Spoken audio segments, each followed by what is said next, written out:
The boys या web सिरीजच्या शेवटच्या एपिसोडमध्ये गुंटर वान एलिस नावाच्या एका नवीन पात्राची एंट्री झाली. हे पात्र म्हणजे थेट अब्जाधीश एलन मस्क यांची उडवलेली जाहीर खिल्ली होती. शोमध्ये गुंटरला जगातील सर्वात श्रीमंत माणूस, 17 मुलांचा बाप आणि एक हौशी ॲस्ट्रॉनॉट दाखवून मस्क यांच्या खऱ्या आयुष्यावर थेट निशाणा साधण्यात आला. एवढंच नाही तर नेटिझन्स ज्या होमलँडरला देवासारखं पूजायचे, त्याला शेवटच्या भागात अत्यंत लाजिरवाण्या पद्धतीने शक्तिहीन होऊन शत्रूसमोर जीवनाची भीक मागताना आणि शेवटी अत्यंत क्रूरपणे मरताना दाखवलं गेलं. हा अपमान पाहून एलन मस्क भडकले आणि त्यांनी एक्सवर या शोला पथेटिक, वाहियात म्हणत शोचे क्रिएटर एरिक क्रिप्के यांच्यावर वैयक्तिक पातळीवर टीका केली.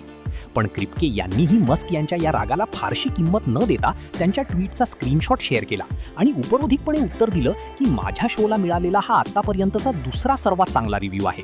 आणि अशा प्रकारे या दोघांमधील पडद्यामागील वाद सोशल मीडियावर तुफान व्हायरल झाला.